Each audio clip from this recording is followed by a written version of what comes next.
So, welcome all of you, global viewers, students in 185, to the sixth seminar on global sociology. Let me just tell you now that next week, Sari Hanafi will be with us from Beirut, and he will, I guess, be bringing the Middle East to global sociology, or global sociology, I guess, to the Middle East. But today we are really very fortunate to have with us Ching Kwan Lee. She's a professor at UCLA down the road. She is a leading sociologist of China, of contemporary China, the phenomenal contemporary China. She's, in a sense, a leading member of a new generation of sociologists of China who do their research on the ground through ethnographic methods. And that's probably the only way to figure out what is going on in China today. She, as an exemplification of this method, her first book is called Gender and the Chinese Miracle. It's a study, a fascinating comparative study of relations in factories in Hong Kong on the one side and southern China on the other, and the different types of regimes within those factories and how they relate to the different orders. This was done, of course, before Hong Kong was embraced by China. Her second book, perhaps, has given her even more acclaim. It's called Against the Law, and it's basically an analysis of the working class movements in North and South China, in the Rust Belt and the Sun Belt. It's a phenomenal book, really, because, it does something that we should all be doing, because China is a very big country, and to think that there is only one China is a big mistake. And this book, as part of its design, shows there are two Chinas, North and South, Rust Belt and Sun Belt. And what is so interesting is she looks at the struggles, the different struggles in the different parts of China, and the struggles as they relate to the pursuit of grievances through the law and the failure of the law to accommodate those struggles. Well, she's done other work too. She's got two current projects, fascinating projects. One is a recognition of China's great significance in the world economy today, in that China, because of its rapid growth, needs all these raw materials. So off to where? Among other places, Africa, goes Ching Kwan Lee to follow Chinese capital in the Zambian copper belt, where we have the Chinese owning the mines, and she's examining how, in fact, Chinese capitalists there are organizing industrial relations. And her other project is about the land rights and struggles in the rural areas. We think of China as Shanghai with all these amazing skyscrapers, but probably the real story of China is in the hinterland, and what has been happening in rural areas, the transformation of rural areas today, and the huge land appropriations taking place. And so that is her other project, to look at these struggles around land rights.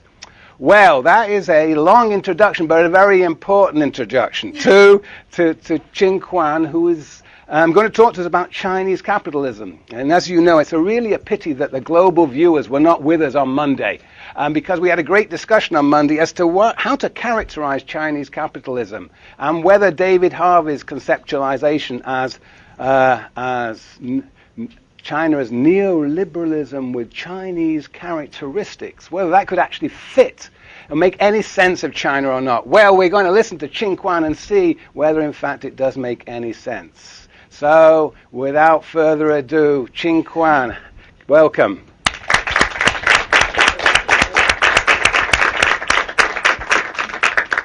Can you hear and see me? Oh, yeah. Okay, good. Okay, well, first of all, thank you very much for having me and for inviting me to talk to you about the rise of China, which I think is certainly one of the most defining events in our time. And the way China works has always inspired awe and fear around the world. And as I understand it, you've all seen the clip about Chinese workers building the 15-story hotel in 6 days. And what that clip didn't say, or you may not know, is that actually that hotel happens to be located in Hunan province. And for people who know China, that province was the birthplace of Mao Zedong. And we don't know whether if Mao saw that clip, whether he would be turning in his grave, crying or smiling, or both.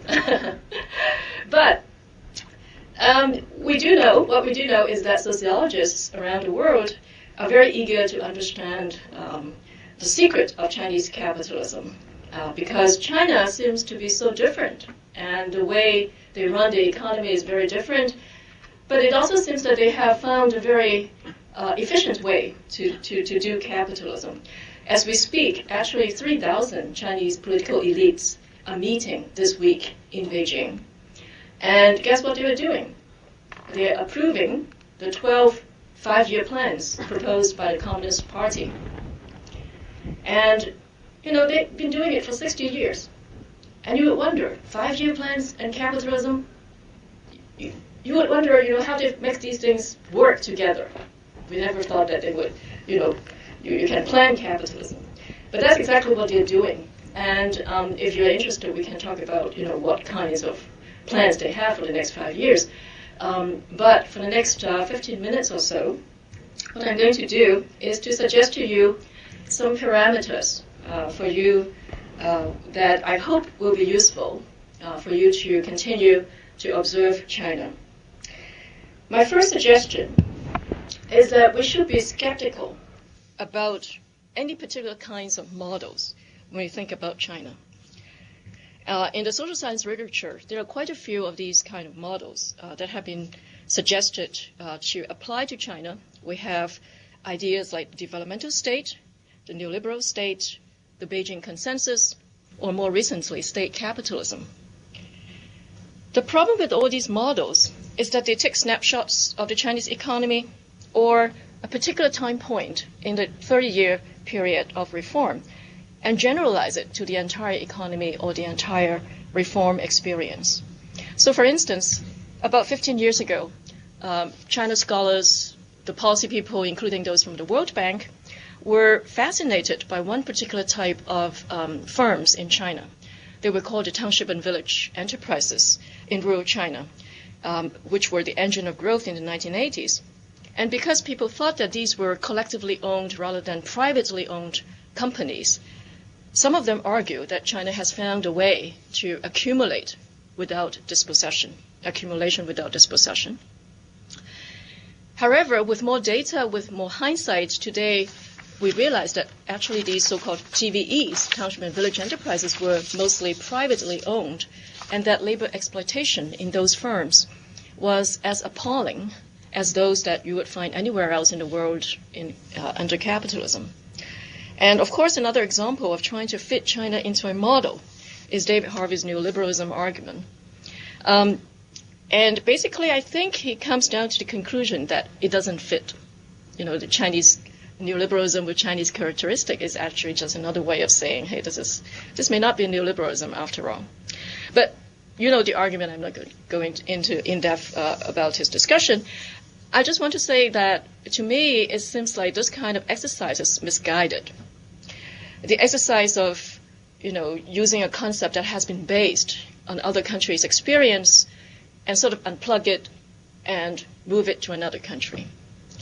And I think a better way to approach China is really to understand Chinese development as a process on its own terms, not a model, not a thing, as a process. And so the first idea that I like to keep in mind perhaps is that capital is a process, and so is capitalism. And the second point is that if we say Chinese capitalism is a process, we cannot just leave it at that. We still have to ask questions. And the questions that I think we should ask is, what are the forces and who are the actors that propel that process? What are their interests? What are their strategies over time? And so my second suggestion to you is that I think there are three kinds of politics that have shaped China's course of capitalist development over the past 3 decades. The first kind of politics is physical politics between the center and the local governments. The second is elite politics, that is, who became leaders, what were their visions of development, and the rise of a cadre capitalist class. And the third, the last one but not the least, is that society react against these elite transformation in the sense that society's self-protection movements would impact on the leaders' choice of development. And in each of these 3 decades of market reform in the past, we find that the power and interest of these 3 forces would lead to different patterns of growth, different strategies. We can more or less delineate roughly 3 critical junctures in the Chinese path to capitalism, and each has a distinct driver of growth. So the first juncture was in the 1980s. It was a period of rural-led growth. Growth had come not from export, but from liberalizing the rural economy, allowing or encouraging peasants to become entrepreneurs, encouraging rural local governments to turn to the market, to sell to the market, and with very spectacular results. In a brief 8 years, the income for peasants have grown every year by 15%. And at that time, the city, nothing much has changed for the city. You still have state-owned enterprises intact. There were still the plans, but state-owned enterprises were allowed to use their excess capacity to sell things to the market, and in the process, they were exposed to market competition. So basically, that's the kind of the first period, and this period was sort of propelled by very important politics between the center and the local government. You have at the helm in Beijing top leaders who hailed from agricultural provinces, and so they care a lot about peasants' livelihood. But they also did one thing that was very, very significant, and that was to allow local governments to retain the revenues that they generated from the market, retain them for local development. And that is the policy that is called physical decentralization. So that's the kind of situation we have in the 1980s. But the growth in the 1980s have produced some conflicts mostly between citizens and cadres. That is, people at the end of the decade became very unhappy, upset about corruption, about inequality, because the cadres were the first to take advantage of the market. And with that, you got Tiananmen incident in 1989. And that's the first period. The second period started right after Tiananmen Square, the 1990s. And it lasted up until the mid-2000s.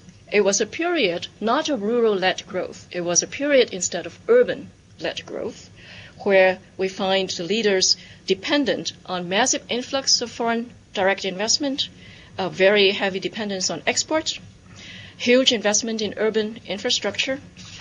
And you would ask then, why would they suddenly turn from rural-led development to urban-led development? It has a lot to do with Tiananmen protest, which made the leaders realize that because of the massacre, they killed people. After that, they realized that the only way to rebuild the legitimacy was really to further open up the country, further economic liberalization, to develop the economy, to sort of rest the legitimacy on performance, economic performance.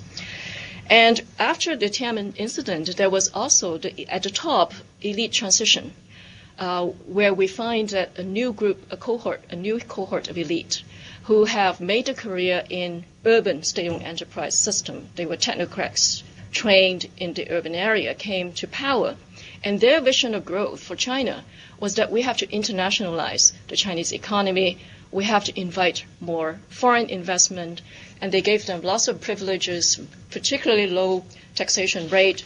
The idea was to have them help China develop. And in the same time, they sort of disadvantage local national industries. And that is the model where people talk about, developmental state and lots of investment into urban infrastructure, fixed asset investments. And then in the same time, China became very export dependent and also foreign investment dependent. I'd like to mention one fact that is very important for people who do not know much about China, and that is that 60% of China's export were actually made by foreign invested companies. So when we in this country complain about Chinese exports, it's not really Chinese exports in the sense that the companies that produce these exports are foreign owned. But 1990s was a period when China became very dependent on export, on foreign investment, on investments in urban infrastructure. And this kind of policies have, I don't think I have enough time, but as they were pursuing all these strategies, the central government also tried to regain their control over local revenue. And they, in 1994, carried out a taxation system which allowed the central government to obtain more taxation from the local governments. And that has triggered tremendous transformation of dynamics.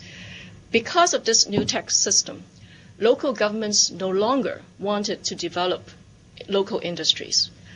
And so they sold these state-owned enterprises, they leased these enterprises, basically privatized a large number of Chinese state-owned enterprises and led to massive unemployment.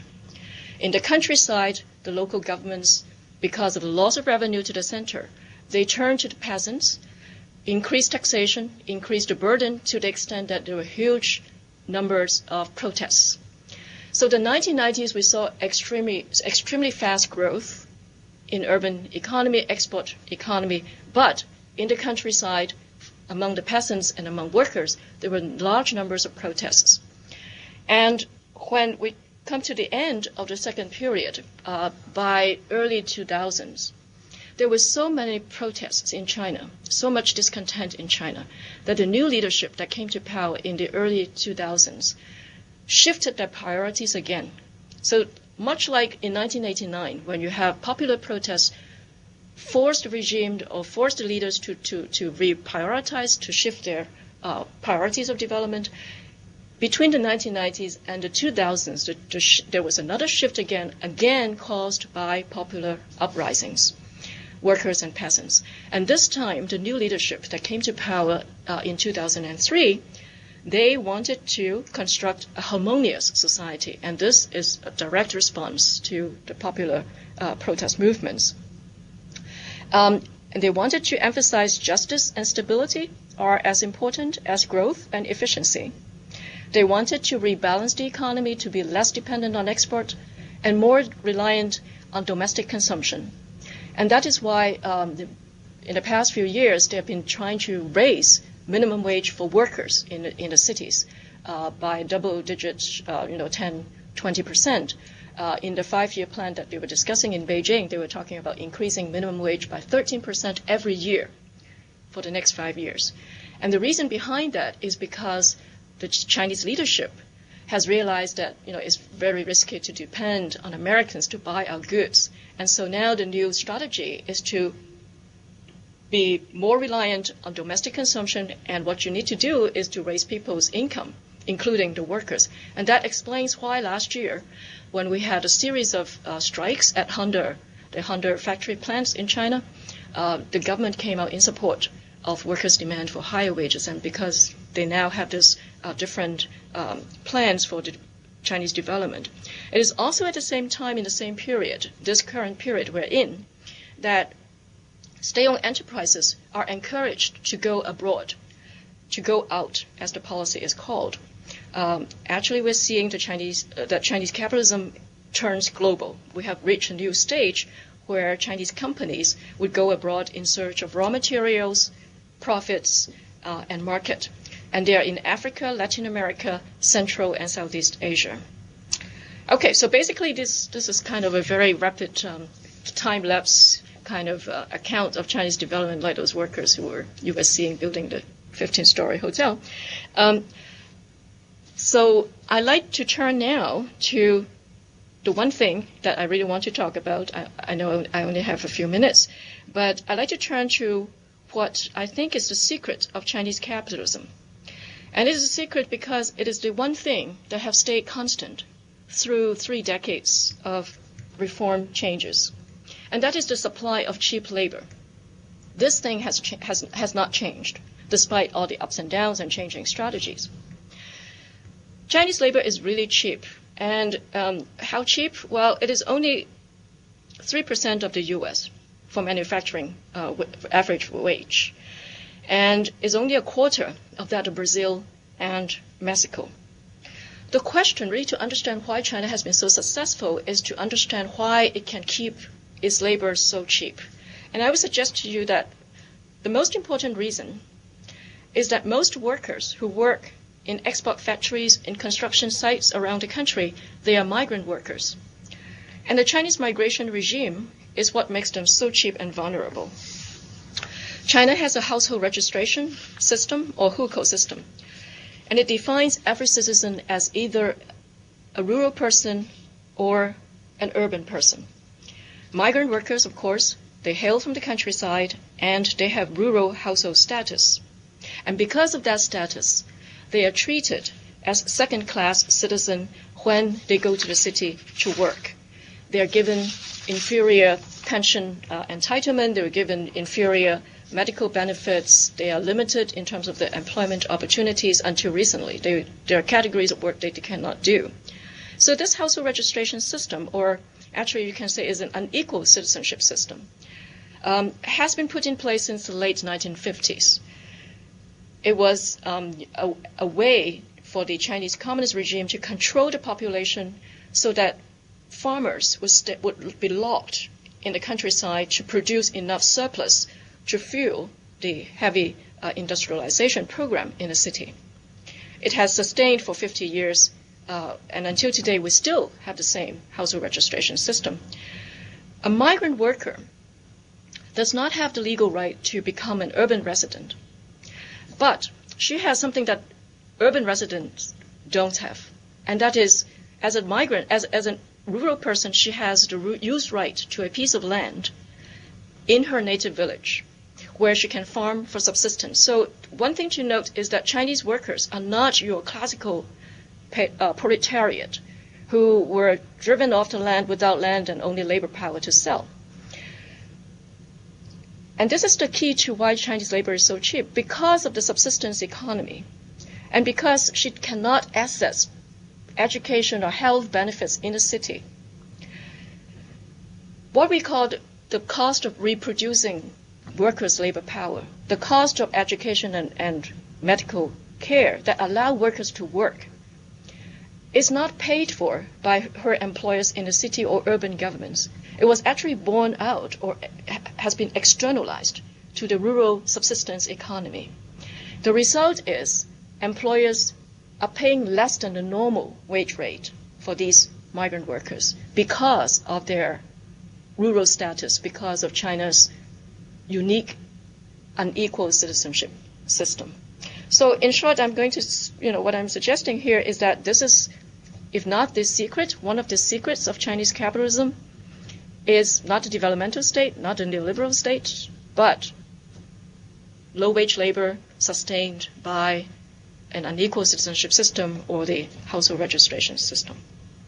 There's one more secret. If you'd like to listen, I'll talk about that in a Q&A. But anyway, so my final 1 minute maybe is to suggest to you that actually things are changing for the Chinese workers and also for China's overall strategy of development. The Chinese government, as I said, is in the process of rebalancing the economy, and among other things is trying to raise workers' income so that there will be domestic consumption demands. This strategy has been going on for several years since the mid-2000s, but the financial crisis in 2008 really reassured Chinese leaders that this has to be the way to go, that we cannot rely on global capitalism as our huge market to absorb our goods. Okay, let me stop here. And I'm sorry I've gone over 15 minutes. Terrific. Thank you very much. But Great. I really like to hear what questions you have and engage in a discussion. Very good. Thank you very much.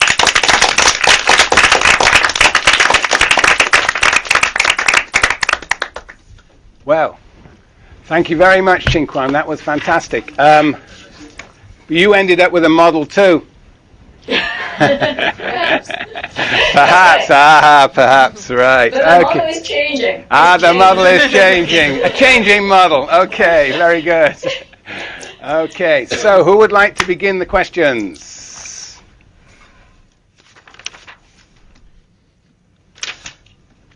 Yes, Chen. Can you tell us the other secret? Thank you. I've been dying to tell this. Well, the other secret is the Chinese Communist Party. Now, they may arrest me for this, but no. Actually, if you look at the people who are going to this week's meeting in Beijing, it's a fascinating kind of spectacle.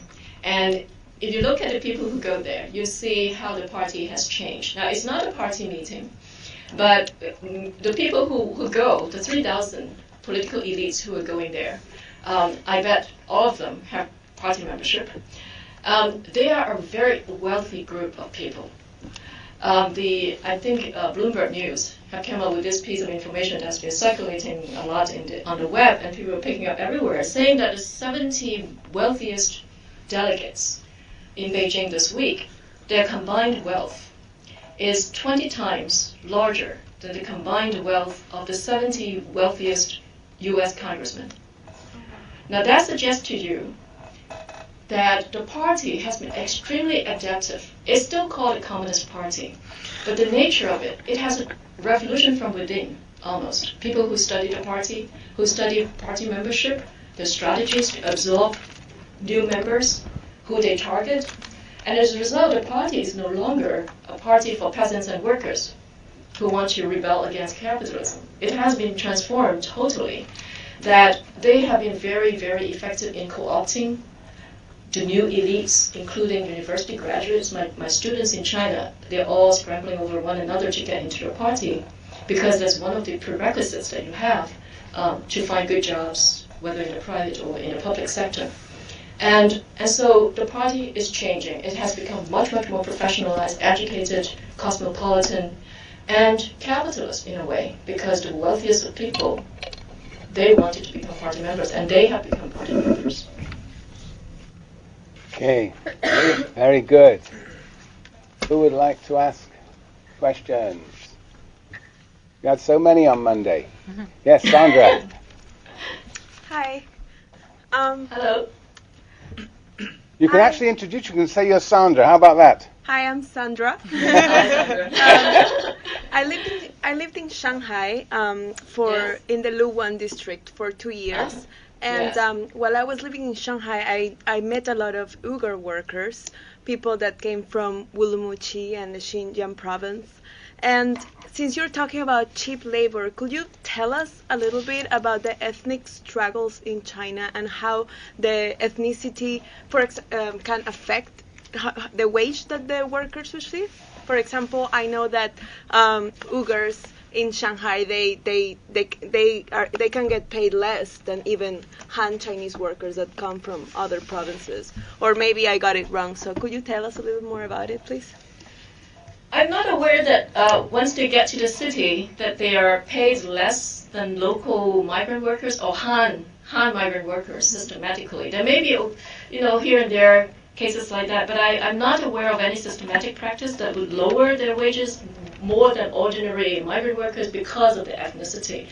But there's a lot of tension that has been reported amongst migrant workers who have come to the city. And so Han workers would not get along with migrant workers from Xinjiang, for example.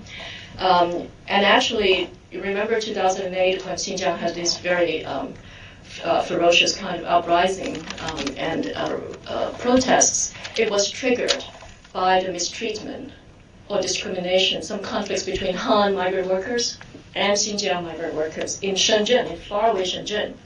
And that kind of conflicts have reverberated back home and led to some people really, getting upset about the whole situation. That's one of the factors. It was kind of the most immediate reasons for the 2008 Xinjiang rebellion.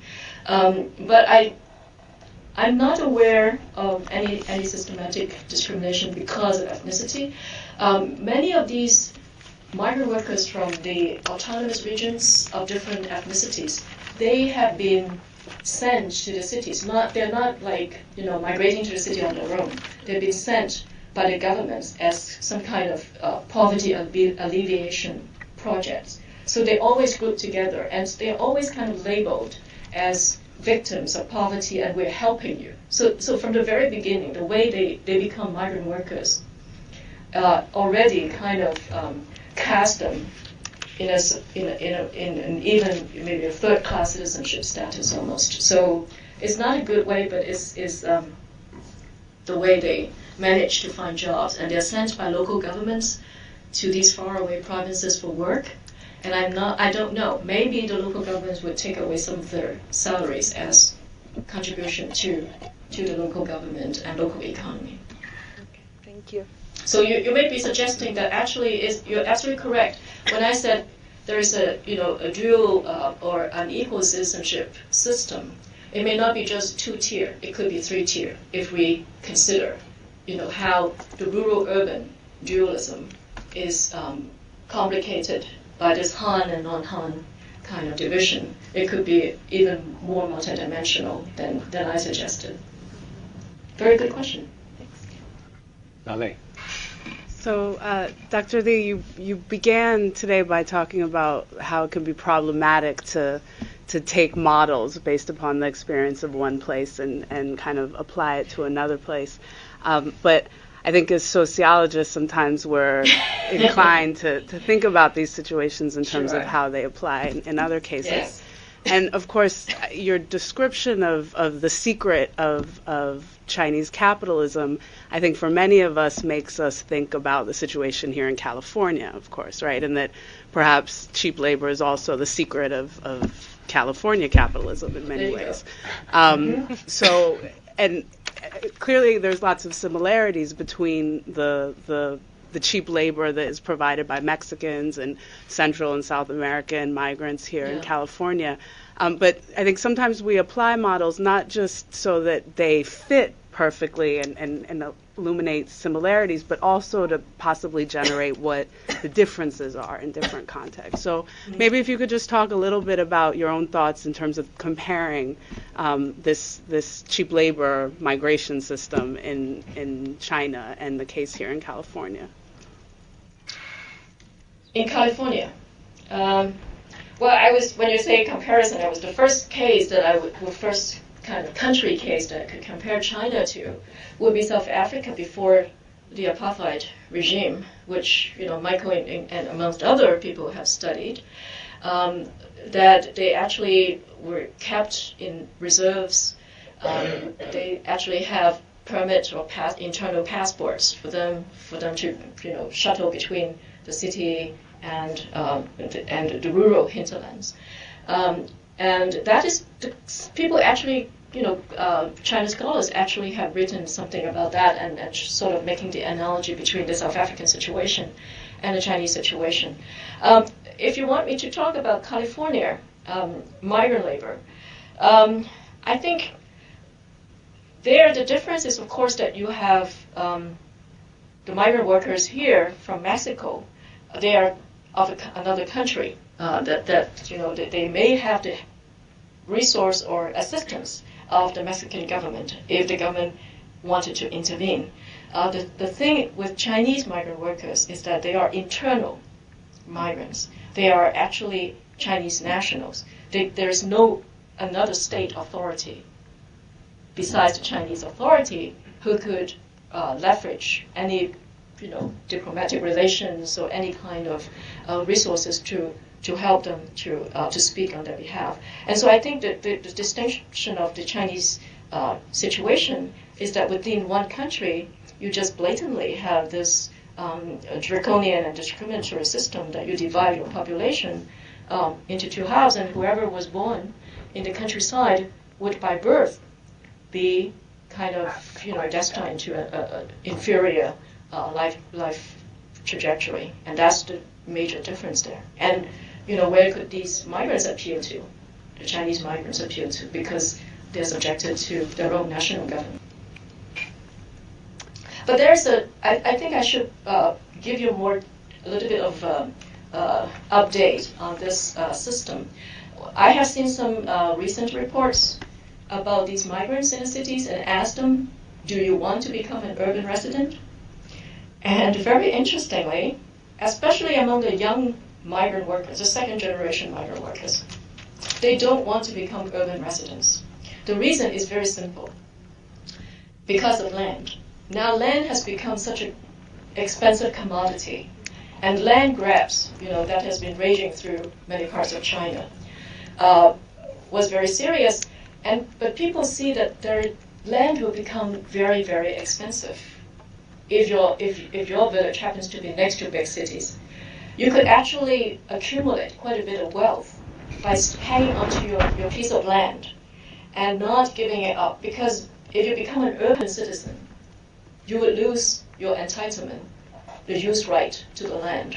And so what is strange and kind of a very interesting shift is for 50 years, rural people have always wanted to become urban people because of all these entitlements, welfare, cradle to grave kind of welfare benefits that the state have given them to urban residents. But now, because of land grab, because of the rapid urbanization that is going on in China, people begin to see that having a piece of land in the countryside is very important, and not just as security for old age, but it could be your capital later on if you hang on to long enough and the government come and requisition your land in exchange for compensation. The contention now for most peasants or farmers is that the compensation has been very low because local governments want to pocket the difference between compensating land to the peasants and also selling the land to developers. The local governments are trying to pocket the difference between these two sums of money. And therefore, the peasants were protesting because they are not getting the fair share of what the local governments are making. But land is a resource, is a kind of capital, and migrant workers increasingly want that instead of an urban hukou. Very good. Yes, Catherine. Hi. One of the things... This is Catherine. Hi. One of the things that Harvey discusses in his book about neoliberalism is this idea of the construction of consent in certain societies, that, as elites are kind of selling their neoliberal project to the masses, that they kind of have to get a way for them to buy into it. And I'm just wondering, because you discussed a lot about various protest movements and social movements on the part of the Chinese population, and how do you see this idea of creating legitimacy or the construction of consent, as Harvey puts it, playing out in China? Very good, very good. This is a very important question, and I think I talk a little bit about that in my latest book, Against the Law. I talk about the regime suggestion or the kind of propaganda that they've been using, that they're building a rule of law in China. There is lots of inequality, but we're going to provide you with a system of rule of law so that when somebody violates your labor rights, your land rights, you go to the court, you have your individual rights. I think that's going on. So one way of constructing hegemony or consent in China is through the use of legality and the law. Especially the middle class, you have property, you buy your condominium, we give you by law. They just came out with 2007, a new property rights law that sort of protect people's right to their own property and provide all kinds of legal recourse if your property right is being violated. So legality, the construction of individual legal right is one way, and this is very powerful. And I've written something on the effect of the law in the sense that it fragments people, it fragments class interest into individual interest. It constructs the individual vis-a-vis the government and other people in society. And so in a way, is the state strategy to bureaucratize dissent, bureaucratize rebellion from society. So you break up. The same with workers. I give you your contract, labor contract, you have labor right to protect you. If you're not happy with your employer, you can sue him. You act on your own. It's a very individualistic kind of interest construction, identity construction. And with the law, and the law in China and the judiciary in China being under the very firm control of the government, basically the overall end result is that all these fragmentary, dispersed conflicts would sooner or later be channeled into a very orderly, bureaucratized, state-controlled kind of system. So that's one way of pacifying protest, at the same time construct consent, because everybody feel like, oh, now I have right, I have legal right, and this is a just system, because no matter how poor you are, you can still use the law. So that's one thing that's going on. Another thing I think will be increasingly important, if it has not been very, very important already, is consumerism.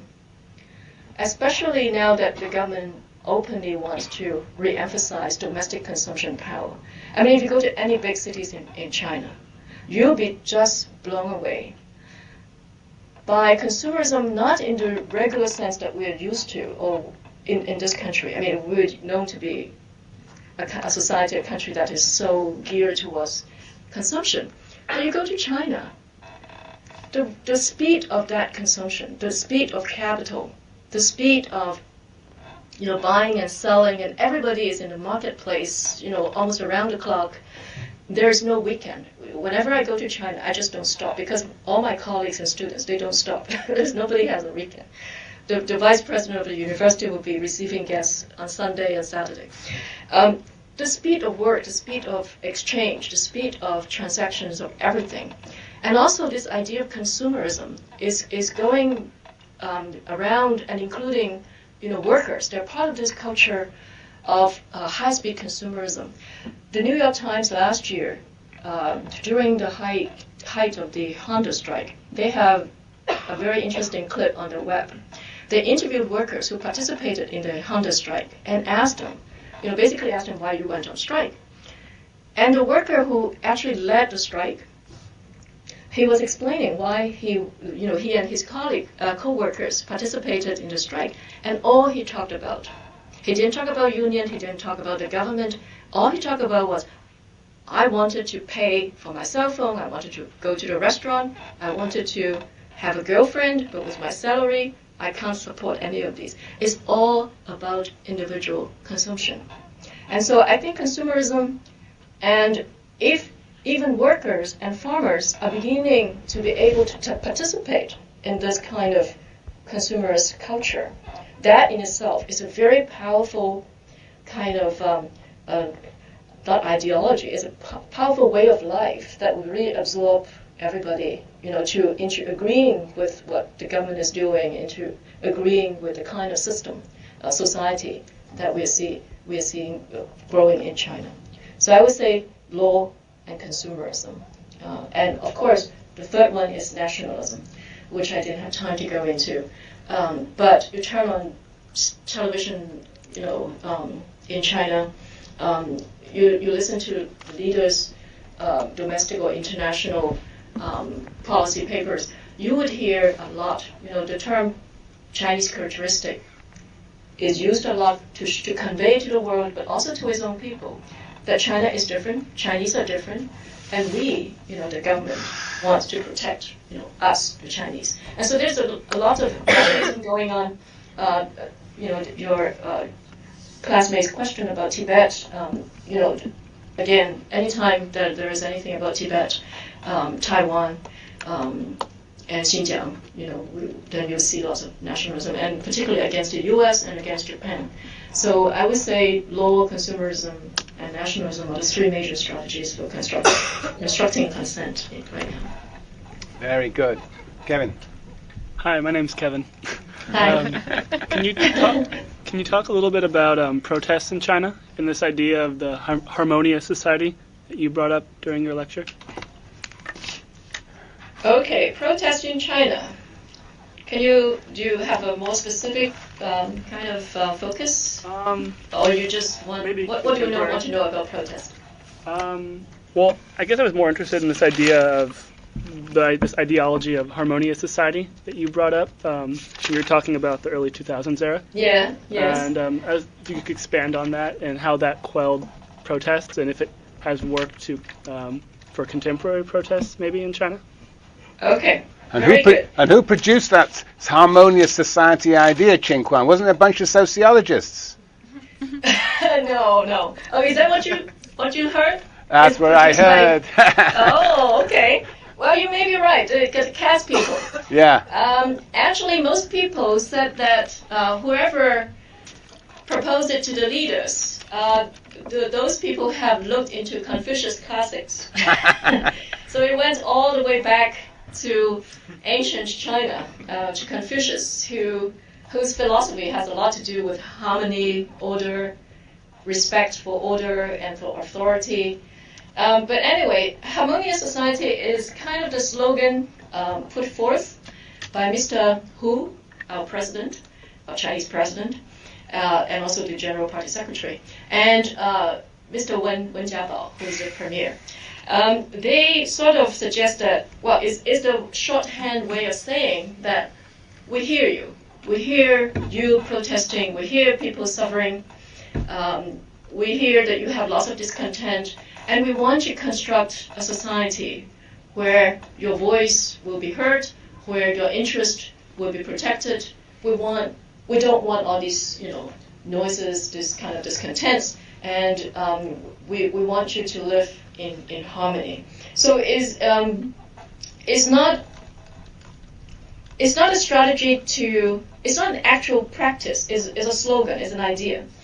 In actual practice, what they've done is increasingly we're seeing that and this is very interesting because China, especially in this country and in the international media, you see a lot of caricature of the Chinese government, the use of repression, the use of police force. They arrest people, they imprison people, and that is kind of the major strategy of in reaction to all these protests. But increasingly, what we have seen is that unless you have political demands, unless you are a political dissident, if you have ordinary kind of demands that are economic in nature, you want your salary back, you want your wages back, you want legal wage instead of, too low, lower than legal minimum salary. You want your land back. You want the right compensation. You want your home back after it has been demolished. If you have economic demands, the strategies of the government is actually to come and talk to you, to negotiate. There is a process that me and some of my colleagues have called the commodification of right. That is, they commodify people's right. You have the right to protest, you have the right to go to the court, but please don't do that.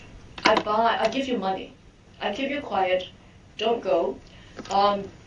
Especially don't jump off the building, because if you do that, the local officials will be punished. They would not be promoted. They would not have their bonus. So there is a very pervasive use of, more persuasive power negotiation with the people who are upset about not getting the right share of wealth in society.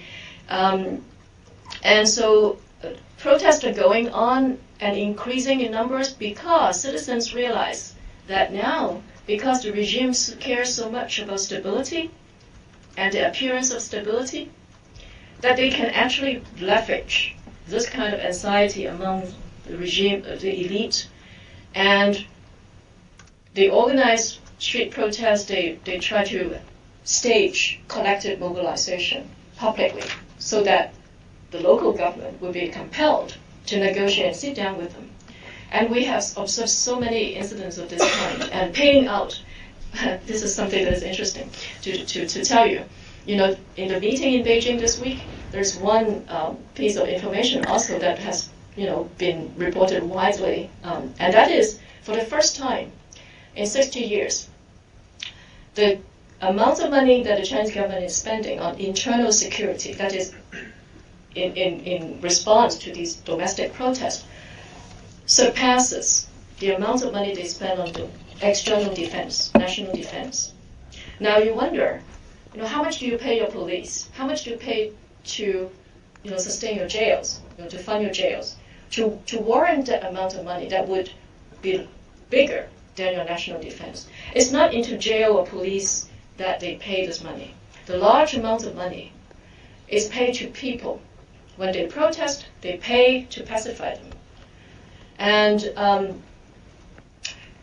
in each grassroots government that we have visited, we're actually writing a paper about how the government maintains stability. In each of the grassroots, the lowest level of government that we've been to and talked to, they all have a fund. It is called a Stability Maintenance Fund. And what that fund is for is to compensate people when they protest, whether it's peasants or workers or homeowners. They would use the fund to pay out so that people would go home. And that's why there are more and more protests to take advantage of this change of heart on the part of the regime that they don't want to be looked at as autocratic. They want to create a certain minimum level of consent among people to its rule. I mean, after all, it has stayed in power for 60 years. You just simply cannot rule a society just based on repression and brute force. You have to, concede, make concession. And unfortunately or fortunately, I think the Chinese citizens these days, they are more interested in economic compensation than making political demands or try to change the system in any substantial way. And the government has the money to buy them off. But the long-term consequence is that I think, and this has shown up in our data, that state authority, not power, state authority, legitimacy, is being eroded in this pervasive kind of exchange process where, you encroach on my right, but you pay me to keep quiet. You can never pay enough to these people who are upset, who are discontent. You can only pay enough to shut them up, but they just don't feel you are the legitimate government, that the government is doing the right things. So I think stability has been maintained, but at the expense of authority and legitimacy.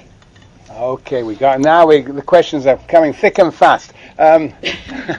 So why don't we take two at a time? See if you can handle it. Okay, sure. So Will and Sana. Will. Hi. Hello. Hello. So I have two questions. So we have three questions.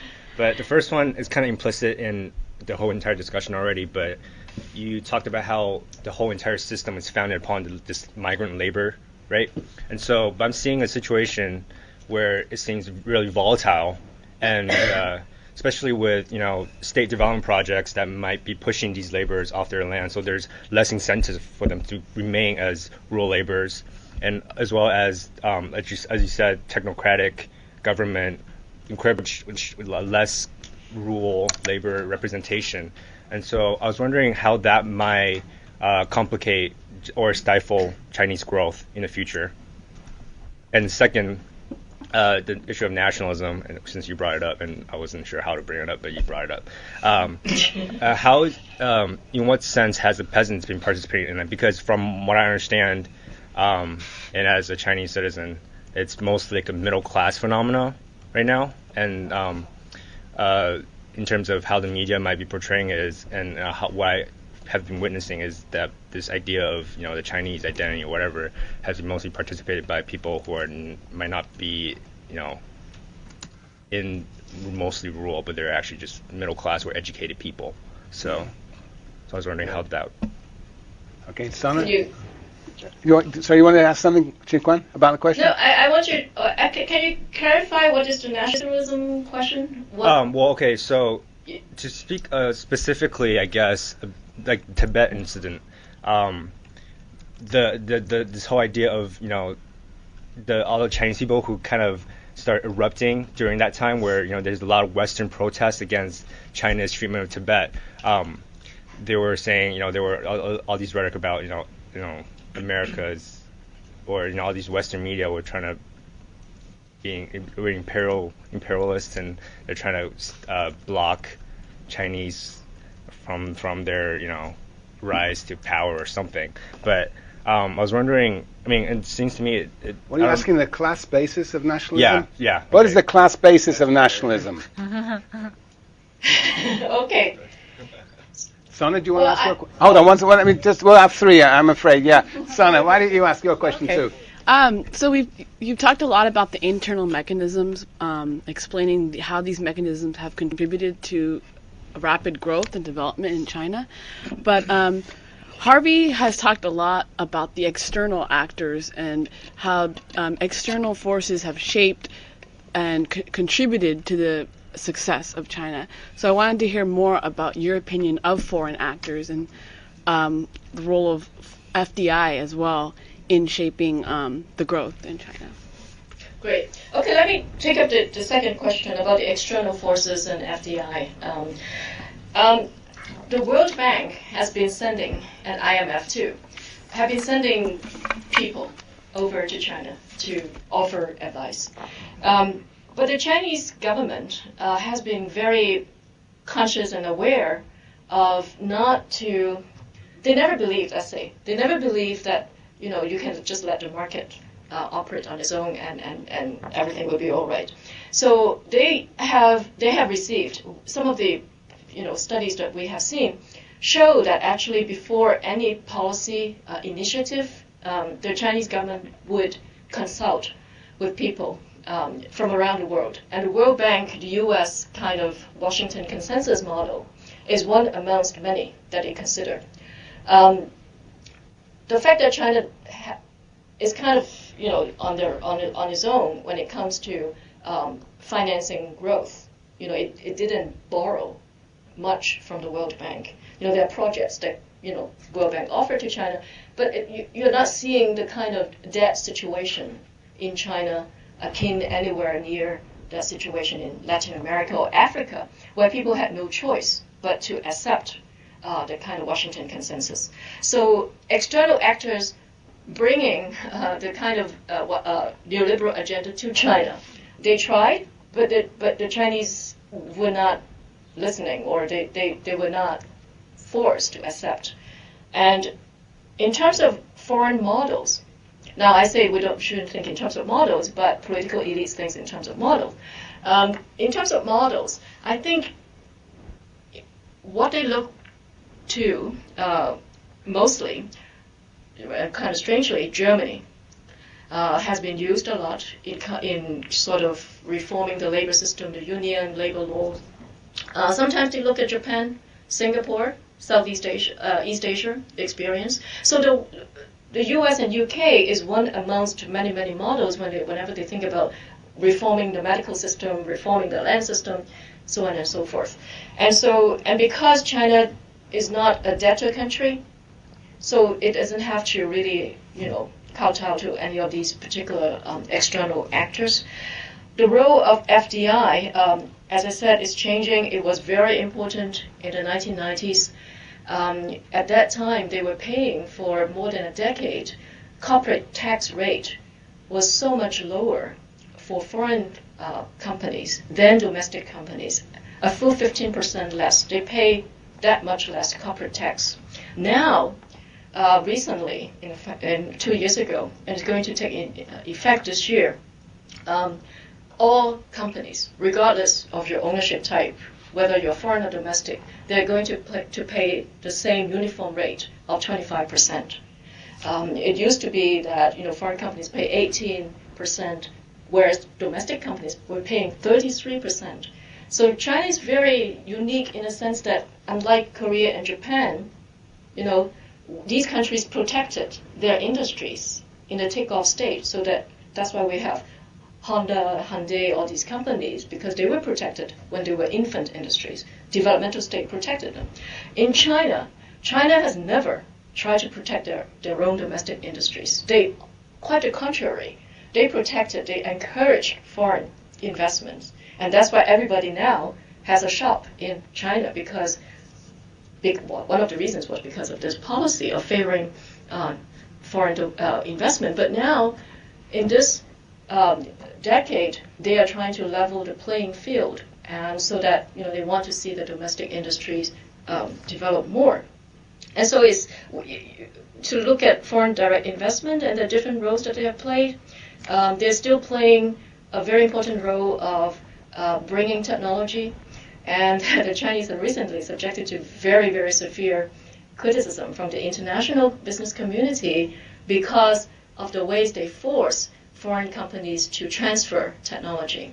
So they want you to form joint ventures with domestic firms, and in the process, and very quickly, the Chinese partners will be able to produce whatever the foreign companies were producing, and then they would set up their own companies and abandon the joint venture.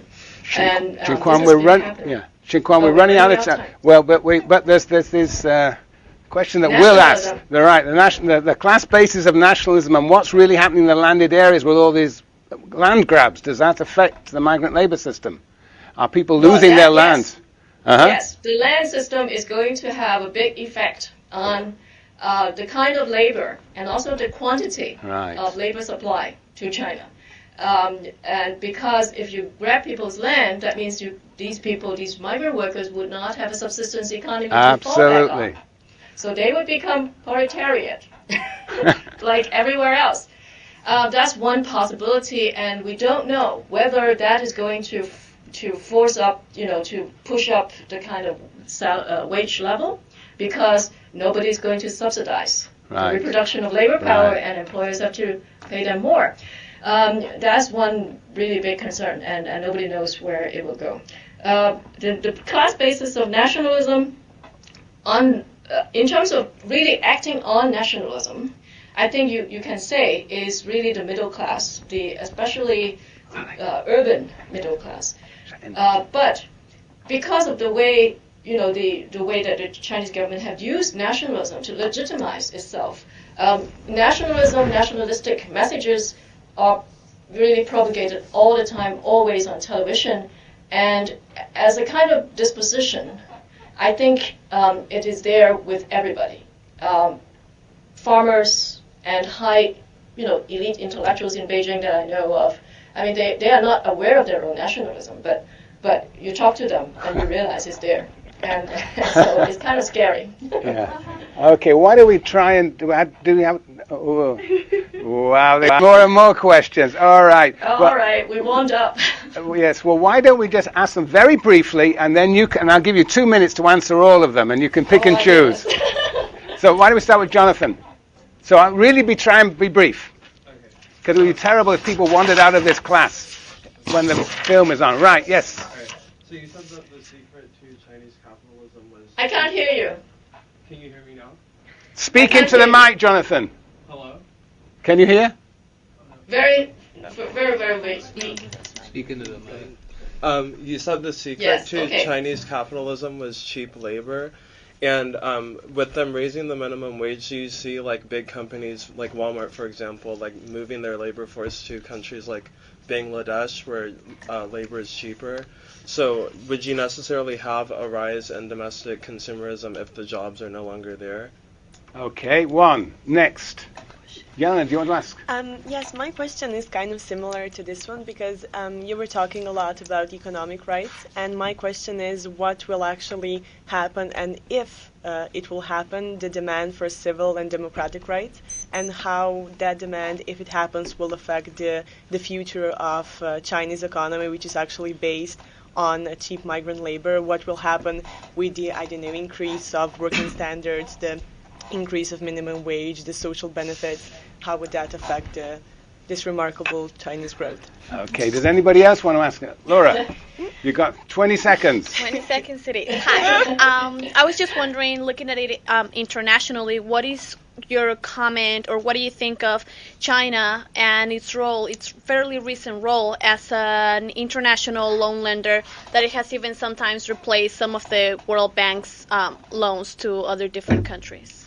Very good. Now, you can pick and choose. Well, I'll try. Okay, so the major concern here seems to me is that when minimum wages or wage in general in China goes up, whether foreign investment would move out, and as a result you have less jobs. Now, I want to emphasize the point that foreign investors go to China, indeed, because of low wages, but increasingly they are staying in China not so much just because of low wages, but also because of the huge market. They are producing for 1.3 billion people. And so they stay there because of the market, and also because land is still relatively abundant. China is a big country. And if you want to have scale production, that is, if you want to produce in large scale, with workers that are still relatively cheap, I mean, think about that. When we talk about Chinese wages, they are now only a quarter of Mexican or Brazilian wages. Even if you increase by 50%, it is still cheaper to produce in China than in Brazil or in Mexico. And together with the land that is available to foreign investors, that you can actually produce in enormous scale. I mean, you go to any of these factory districts in China, you will never find that kind of scale in other third world countries. Plus, the workforce is relatively educated, and that has a lot to do with communism in the past, the kind of basic minimum education that has been offered to the general working public. So my prediction is that foreign investors will still stay, even though in the next 5-10 years wages will go up because there are other reasons for them to stay. And what about the Chinese? What about the Chinese providing loans and competing with the World Bank to other countries? What do you think? That's right. Yes, I'm sure you have read that figure that in Africa, Chinese banks, there are several banks that loan to African countries. The combined amount of that loan, I think since last year, Chinese loans have surpassed World Bank loans. Amazing. And increasingly, these third world countries are looking to China because China doesn't care whether you're democratic, you have human rights or not. But I want to emphasize, this policy has been in place since 1965 in China. China has always said that there's no condition to our loans. It's not a new strategy. It has always been like that since the day of Mao. So anyway, I think you're absolutely right that as Chinese capitalism is expanding abroad, you will see more Chinese companies investing in these third world countries.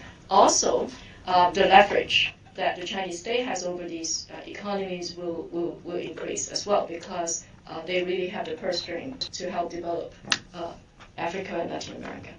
Well, this was fantastic. This was a phenomenal seminar about a phenomenal country that is changing at a phenomenal rate. So thank you very, very much, Ching Kwan. Thank you.